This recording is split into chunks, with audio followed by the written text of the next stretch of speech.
So guys, welcome to another gardening video on my channel. Today we're going to be talking about 10 crops. I almost said 10 crops that you need to be growing right now in December. Okay, we're going to talk about veggies, we're going to talk about herbs, we're going to talk about flowers, and we're going to also sprinkle in some of the companion plants that grow well with these crops. I hope you missed me. I hope it's helpful.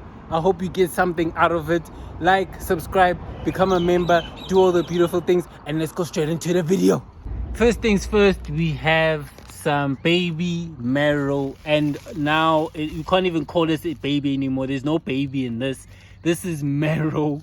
So yeah, basically so the thing with baby marrow is that once you leave it and you don't harvest, it just produces marrow. Okay, and basically the disadvantage with this, leaving it just on the plant, is that it actually like stifles the plant, so the plant stops producing the baby marrow. So you can see here, doesn't produce any marrow. It's basically only concentrated on this crop here. So if you want lots of productive marrow, then the best thing to do is to harvest when they are young. You would harvest it at this stage in life, and this would also then just encourage the plant to produce more of the baby marrow. Harvest young, harvest old, you'll get some baby marrow or marrow out of it. But if you want big baby marrow, then you can just literally leave it on there and it will produce the biggest marrow. So this one I'm actually just gonna harvest because yeah, I didn't expect it to be this big. So yeah, we're gonna be harvesting this one over here.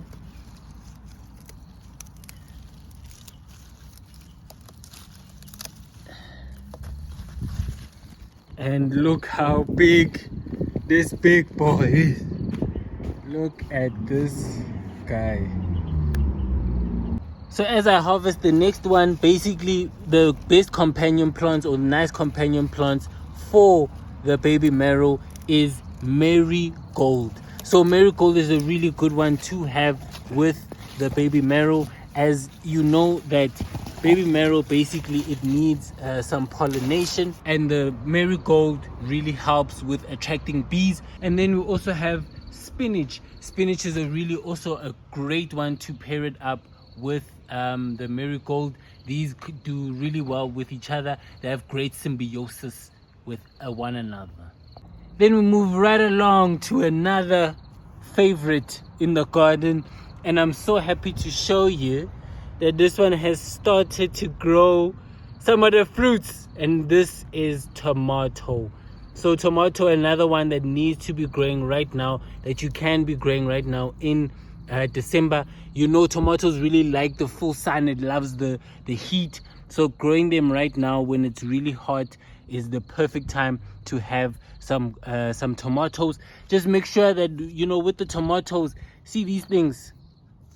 I don't know if that's a sucker or what, but you can see here, I actually earlier on harvested. I actually took out a sucker. So with the tomatoes, you just have to make sure that basically, you see, like, look at this. See this part of the tomato will basically take some of the nutrients away from the main stem. So you just want to get rid of this. This will literally turn into its own tomato, and you don't want that because it really takes a lot of energy from the main stem.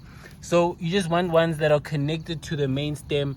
So this is why I'm not so sure about this one. This one might actually just be a part of the actual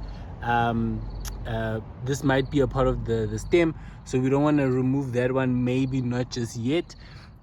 But yeah, we have a lot of tomatoes, and I'm really happy that we got some some fruits growing. We even have some more over here, just paddled in with some of the weeds as well. And you can see here, look, they're just so beautiful. It's looking good, it's looking great.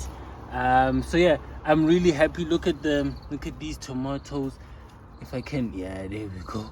You can see that there's a lot of tomatoes that are even starting to flower, and that just means that we're gonna be having more tomatoes. So yeah, these are all Roma VFs. So yeah, I told you guys about them. Get them into your garden, and then just harvest or take out the lower leaves just to prevent some diseases, and then they stay away from the ground. Okay, so some tips and tricks for the tomatoes. So these really go well with basil and also some beans. So if you have some beans that can pair up with these tomatoes, they will do really well together.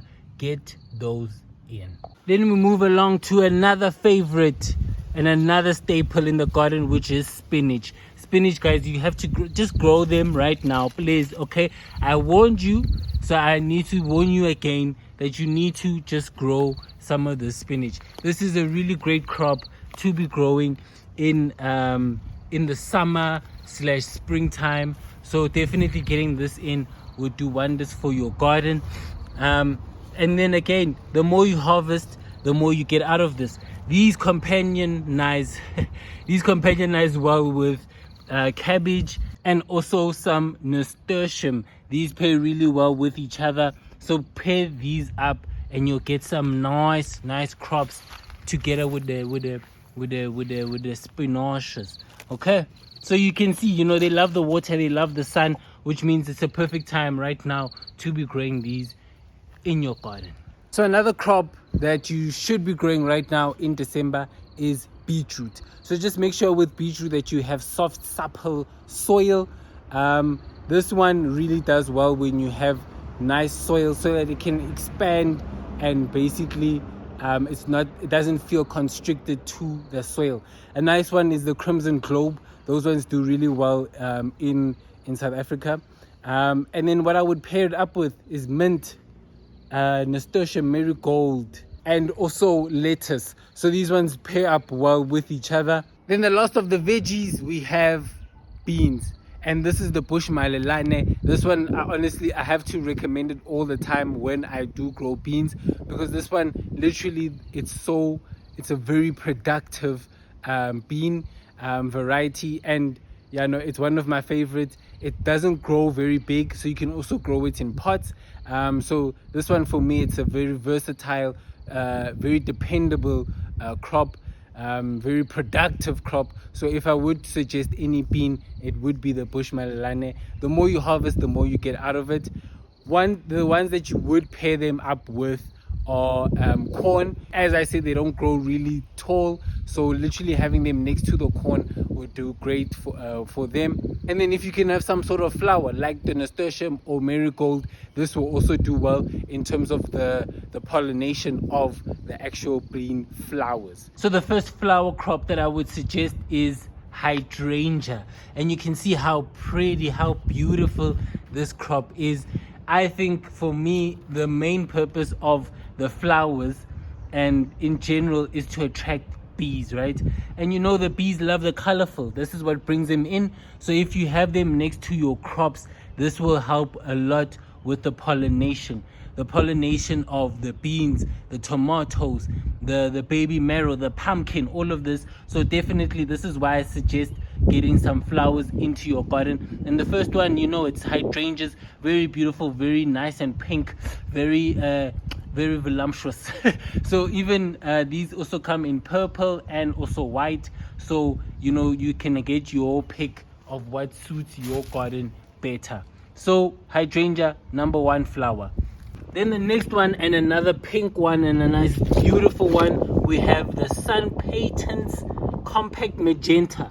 So actually both of these, the hydrangea and this one, I actually just bought in containers already developed. I didn't use this by seed, so you can also do the same, just plant them already as they are. This one also has a really nice bright color that will bring in a lot of the bees, so get this one in, grows really well right now. Then just to mix it up with some pop of yellow, we also have some dahlia. Okay, just type that in and it will pop up the yellow one.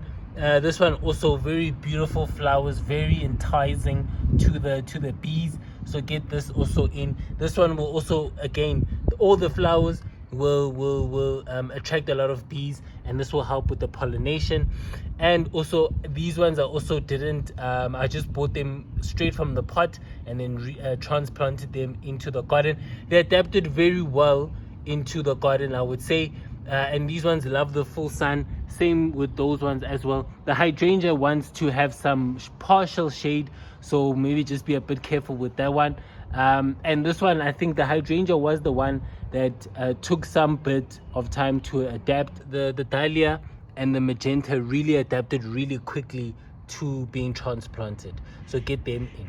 Then the last two crops we have herbs, which are lemon balm and mint. Lemon balm, a really nice smelling one. This one will really attract a lot of the bees, a lot of the butterflies, so get that in as well. This one also, you can just literally rub it on your hands and your hands will smell so nice, like a nice bathroom after, you know, after you've sprayed and stuff. And then mint, we all know mint. Another one that grows really aggressively. If you want to grow the mint, I would suggest you put it in a pot, unless you wanted to just spray it into a certain patch. But these are the herbs that you need to be growing right now in December. So yeah guys, I hope you enjoyed the video. I hope it was helpful. I hope you got something out of it. So yeah, I think I have a lot of news that I need to share with you guys. But yeah, I think that will be for next week's video, and we'll talk about what's been happening in my life in general. And then I think after that, that week, then we'll have a garden update. So we'll give an update on what's growing in the garden and what I'm planting so far. So yeah, I love you guys all. Thank you so much for the messages. I know I haven't responded to all of them, I think, but yeah, just know that they are seen and they are really appreciated. I just need to take my time with this type of stuff. But yeah, I'll give a full brief in the next video. I love you guys so much. You have no idea. Love, peace, grow every single day.